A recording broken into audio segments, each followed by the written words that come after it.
श्री कृष्ण कहते हैं वह आदमी वास्तव में बुद्धिमान होता है जो क्रोध में भी गलत बात को मुंह से नहीं निकलने देता। पैसे से कमजोर आदमी को सबसे ज्यादा मार अपने घर के ही अंदर सहनी पड़ती है। कुछ लोग आपको इसलिए पसंद नहीं करते क्योंकि आप औरों जैसे नहीं हैं। मोगरे से इसलिए नफरत मत करिए कि वह गुलाब नहीं है। कई लोग मोगरे से इसलिए नफरत करते हैं क्योंकि वह गुलाब नहीं होता, जबकि मोगरे के भी अपने गुण होते हैं। गीता का ज्ञान भुलाकर मानवता सदा ही हारी है, इसलिए संसार में आज भी महाभारत जारी है। अच्छे लोग तो सिर्फ अच्छे काम से पहचाने जाते हैं, वरना अच्छी बातें तो बुरे लोग भी कर लेते हैं। अक्सर अपनों की चालाकियां बेवकूफ़ों को भी समझदार बना देती है। किसी के लिए समर्पण करना मुश्किल नहीं, मुश्किल है उस व्यक्ति को ढूंढना जो आपके समर्पण की कद्र करता हो। वाणी और पानी दोनों में छवि नजर आती है। पानी स्वच्छ हो तो चित्र नजर आता है और वाणी मधुर हो तो चरित्र नजर आता है। भरोसा तो अपनी सांसों का भी नहीं है और हम हैं कि इंसानों पर कर लेते हैं। दूसरों को नीचे गिराने में तुले हैं सब। कहीं ऐसा ना हो जाए कि गलती से आप सबकी नजरों में गिर जाओ। धरती गोल है, जितनी तेजी से तुम कुछ फेंकोगे वह दुगनी तेजी से तुम्हारे ही पास लौट के आएगा। जिस दिन आप उन लोगों को नजरअंदाज करना शुरू कर दोगे जो लोग आपको नीचा दिखाने की कोशिश करते हैं, तो शायद उसी दिन से आपके जीवन में खुशी की प्रतिशतता बढ़ जाएगी। आधी जिंदगी गुजार दी हमने पढ़ते पढ़ते, और सीखा क्या? बस दूसरों को नीचा दिखाना। हंसी आती है ऐसे लोगों पर जो कड़वाहट भरे शब्दों से दूसरों को नीचा दिखाने का प्रयास करते हैं, और फिर उनकी भाषा में प्रतिक्रिया दो तो फिर वे खुद को आपका शुभचिंतक और आपको दोगला कहते हैं। एक अपमान की अपेक्षा एक चोट को बहुत शीघ्र भुला दिया जाता है। महाभारत में राजा द्रुपद और द्रोणाचार्य से जुड़ा एक किस्सा है। द्रुपद ने सबसे पहले द्रोणाचार्य का अपमान कर दिया था। इसका बदला लेने के लिए द्रोणाचार्य ने कौरव और पांडव को द्रुपद से युद्ध करने के लिए भेजा था। कौरवों और पांडवों ने द्रुपद को पराजित कर दिया था। इसके बाद द्रोणाचार्य ने द्रुपद का आधा राज्य खुद ले लिया और आधा उसे लौटा दिया। द्रुपद द्रोणाचार्य से अपमानित होकर बहुत दुखी थे। वह अब ऐसा पुत्र चाहते थे जो द्रोणाचार्य से उसके अपमान का बदला ले सके। इसलिए वह ऐसे ब्राह्मण की तलाश कर रहे थे जो उनके लिए यज्ञ कर सकें। यज्ञ के शुभ फल से उसे ऐसा पुत्र प्राप्त होता जो द्रोणाचार्य को मार सके। एक दिन द्रुपद को याज और उपयाज नाम के दो ब्राह्मण मिले। द्रुपद ने पहले उपयाज से कहा कि मैं एक ऐसा पुत्र चाहता हूं जो द्रोणाचार्य का वध कर सके। आप मेरे लिए यज्ञ करें ताकि मुझे ऐसा पुत्र मिल सके। उपयाज ने इस काम के लिए मना कर दिया क्योंकि वह गलत काम नहीं करता था, लेकिन उसने कहा कि यह काम उसका भाई याज कर सकता है। द्रुपद याज के पास पहुंचा और उसे अपनी इच्छा जताई। याज ने धन के लालच में द्रुपद के लिए यज्ञ शुरू कर दिया। याज के यज्ञ के प्रभाव से द्रुपद के यहाँ पुत्र का जन्म हुआ। द्रुपद ने द्रोणाचार्य को नुकसान पहुंचाने की नीयत से यह यज्ञ कराया और वह पुत्र संतान भी इसीलिए पाना चाहता था। इस वजह से द्रुपद का जीवन हमेशा शांत रहा।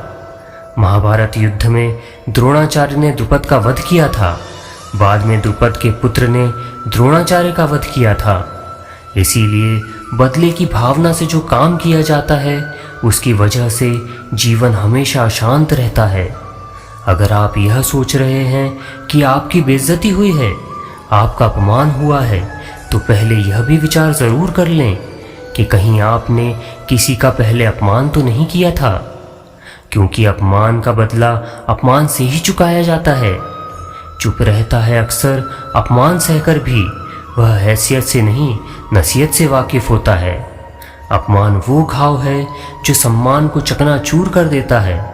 जो केवल अपने और अपने पैसों का गुणगान करते हैं, उनके साथ रहकर आप खुद का अपमान ना करें। सम्मान और अपमान हम कहकर हासिल नहीं कर सकते, हमारे कृत्य और हमारे चाल चलन पर निर्भर करता है कि समाज से पान खाने के लिए मिलेगा या फिर लात। मनुष्य को किसी का अपमान नहीं करना चाहिए, वरना उसका फल भुगतना ही पड़ता है। अपमान करना पाप की श्रेणी में आता है। श्री कृष्ण कहते हैं वक्त और हालात बदलते रहते हैं, इसलिए किसी का अपमान करने से पहले 100 बार सोचना चाहिए। किसी का अपमान करने से बचना चाहिए। जिस मनुष्य के स्वभाव में दूसरों का अपमान करना होता है, ऐसे मनुष्य अपने लिए सम्मान के सभी रास्ते बंद कर लेते हैं। अपमान उस चोट की तरह होता है जिसका घाव कभी नहीं भरता। ऐसे रिश्तों में कोई अपमान नहीं रहता है। जो अपमान करते हैं और दूसरों के आत्मसम्मान की कद्र नहीं करते, आपसी रिश्तों को जोड़ने वाले सम्मान पाते हैं और दूर करने वाले अपमान के भागी होते हैं। खुशियाँ बांटने वाले सम्मान पाते हैं और दुख दर्द देने वाले अपमान पाते हैं।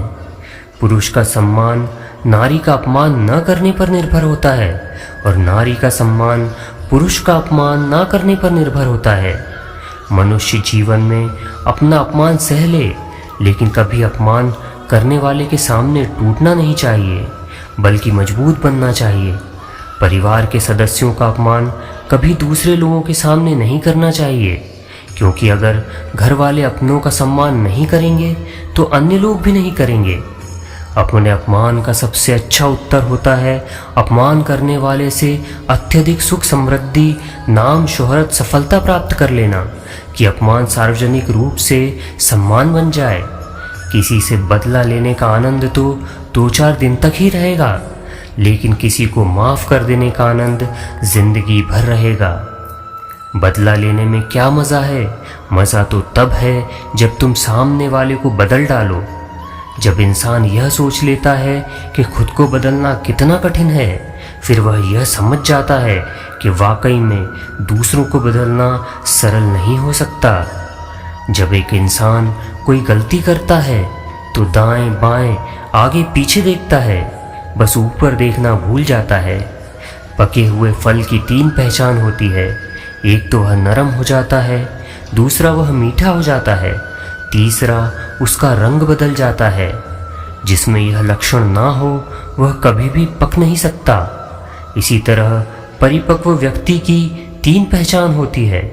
उसमें नम्रता होती है, उसकी वाणी में मिठास होती है, उसके चेहरे पर आत्मविश्वास का रंग होता है। छल में बेशक बल है, मगर प्रेम में आज भी हल है। वह न कागज रखता है न किताब रखता है, फिर भी सारी दुनिया का हिसाब रखता है। पंछी कभी भी अपने बच्चों के लिए भविष्य के लिए घोंसला नहीं बनाते, वह तो बस उन्हें उड़ने की कला सिखाते हैं। आगे बढ़ना है तो बहरे बन जाओ। कुछ लोगों को छोड़कर बाकी सब हौसला तोड़ने वाले होते हैं। इंसान दुनिया में 3 चीज़ों के लिए मेहनत करता है: मेरा नाम ऊंचा हो, मेरा लिबास अच्छा हो और मेरा मकान खूबसूरत हो। इसलिए इंसान के मरते ही भगवान उनकी यह तीनों चीज़ें ही सबसे पहले बदल देता है: नाम स्वर्गीय, निवास कफन और मकान शमशान। जलो वहाँ जहाँ ज़रूरत हो, उजालों में चिरागों के मायने नहीं हुआ करते। ऐसे लोग भी आपके आसपास हैं जिनके दिलों में जहर और ज़ुबान में मिठास भरी होती है। किसी की आदत देखनी हो तो उसे इज्जत दो, और किसी की फितरत देखनी हो तो उसे आज़ादी दो। हीरे को परखना है तो अंधेरे का इंतज़ार करो, धूप में तो कांच के टुकड़े भी चमकने लगते हैं। वक्त अच्छा हो तो आपकी 1000 गलतियां भी मजाक लगती हैं, और अगर वक्त बुरा हो तो आपका एक मजाक भी 1000 गलतियों के बराबर लगता है। इंसान के गुण नमक के तरह होने चाहिए, जो भोजन में होता है लेकिन दिखाई नहीं देता, और जिस दिन भोजन में ना हो उसकी कमी महसूस होती है। एक बुरे माहौल में रहने के बजाय ज़्यादा बेहतर है आप अकेले रहें। जिंदगी को इतनी सस्ती मत बनाओ कि 2 कौड़ी के लोग खेल कर चले जाएं। कोई भरोसा तोड़े तो उसका भी धन्यवाद करें। वह हमें सिखाता है कि भरोसा बहुत सोच समझ कर करना चाहिए। बुरी आदत है अगर वक्त पर ना बदली जाए तो वे आदतें आपका वक्त ही बदल देती हैं। जहर में उतना जहर नहीं होता जितना जहर कुछ लोग दूसरों के लिए अपने अंदर रखते हैं। अहंकार के अंधे इंसान को ना तो अपनी गलतियां दिखाई देती हैं और ना ही दूसरे इंसान में अच्छी बातें। सच सुनने से न जाने क्यों कतराते हैं लोग। तारीफ चाहे झूठी हो, सुनकर खूब मुस्कुराते हैं लोग। किसी के घर जाओ तो अपनी आंखों को इतना काबू में रखना उसके सत्कार के अलावा उसकी कमियां ना दिखें। और जब किसी के घर से निकलो तो अपनी जुबान पर काबू रखिए ताकि उसके घर की इज्जत और राज दोनों सलामत रहें। खुद का मान अगर चाहो तो औरों का भी मान रखो। कहने को अगर जीभ मिली है तो सुनने को भी कान रखो। यदि कोई आपके किए गए कार्य की तारीफ ना करे तो चिंता मत करो, क्योंकि आप उस दुनिया में रहते हैं जहां जलता तो तेल और बाती है और लोग कहते हैं कि दीपक जल रहा है। शर्मिंदगी उठाने से बेहतर है आप तकलीफ उठा लें। भाषाओं का अनुवाद हो सकता है, भावनाओं का नहीं। इन्हें तो समझना ही पड़ता है। श्री कृष्ण कहते हैं, मूर्ख मनुष्य क्रोध को जोर शोर से प्रकट करता है और बुद्धिमान व्यक्ति शांति से उसे वश में कर लेता है। हवा में सुनी हुई बातों पर यकीन ना करें। कान के कच्चे लोग अक्सर अच्छे दोस्त खो देते हैं। एक प्रसिद्ध राजा था जिसका नाम रामधन था। अपने नाम की तरह प्रजा सेवा ही उसका धर्म था। उनकी प्रजा भी उन्हें राजा राम की तरह ही पूजती थी। राजा रामधन सभी की निष्काम भाव से सहायता करते थे, फिर चाहे वह उनके राज्य की प्रजा हो या फिर किसी अन्य राज्य की। उनकी ख्याति सर्वत्र थी। उनके दानी स्वभाव और व्यवहार के गुणगान उनके शत्रु राजा तक करते थे। उन राजाओं में एक राजा था भीम सिंह, जिसे राजा रामधन की ख्याति से ईर्ष्या थी। उस ईर्ष्या के कारण उसने राजा रामधन को हराने की एक रणनीति बनाई और कुछ समय बाद रामधन के राज्य पर हमला कर दिया। भीम सिंह ने छल से युद्ध जीत लिया और रामधन को जंगल में जाना पड़ा। इतना होने पर भी रामधन की लोकप्रियता में कोई कमी नहीं थी। हर जगह उन्हीं की बातें चलती थी। जिससे भीम सिंह को जीतना था, उसने राजा रामधन को मृत्यु दंड देने का फैसला किया। उसने ऐलान किया कि जो रामधन को पकड़कर उनके सामने लाएगा वह उसे 100 दिनार देंगे। दूसरी तरफ राजा रामधन जंगल में भटक रहे थे। तब उन्हें एक राहगीर मिला। उसने कहा, भाई तुम इस जगह के लगते हो, क्या मुझे राजा रामधन के राज्य की तरफ का रास्ता बता सकते हो? राजा रामधन ने पूछा, तुम्हें क्या काम है? राजा से राहगीर ने कहा, मेरे बेटे की तबीयत ठीक नहीं है, उसके इलाज में सारा धन चला गया। सुना है राजा रामधन सभी की मदद करते हैं, सोचा उन्हीं के पास जाकर याचना करूं। यह सुनकर राजा रामधन राहगीर को अपने साथ लेकर भीम सिंह के पास पहुंचे। उन्हें दरबार में देख सभी चकित रह गए। राजा रामधन ने कहा, हे राजन, आपने मुझे खोजने वाले को 100 दिनार देने का वादा किया था। मेरे इस मित्र ने मुझे आपके सामने पेश किया है और इसे वह 100 दिनार दे दीजिए। यह सुनकर राजा भीम सिंह को एहसास हुआ कि राजा रामधन सच में कितने महान और दानी हैं और उसने अपनी गलती को स्वीकार किया। साथ ही राजा रामधन को उनका राज्य लौटा दिया और सदा उनके दिखाए रास्ते पर चलने का फैसला किया। मनुष्य को अपने कर्मों का ख्याल करना चाहिए। अगर आप अच्छा करोगे तो अच्छा ही मिलेगा, वरना आप अगर अपमान करोगे तो आपको भी बदले में अपमान ही मिलेगा। आज के इस वीडियो में इतना ही। जल्द मिलेंगे श्री कृष्ण के विचारों के साथ एक नए वीडियो में। तब तक के लिए धन्यवाद। जय श्री कृष्ण।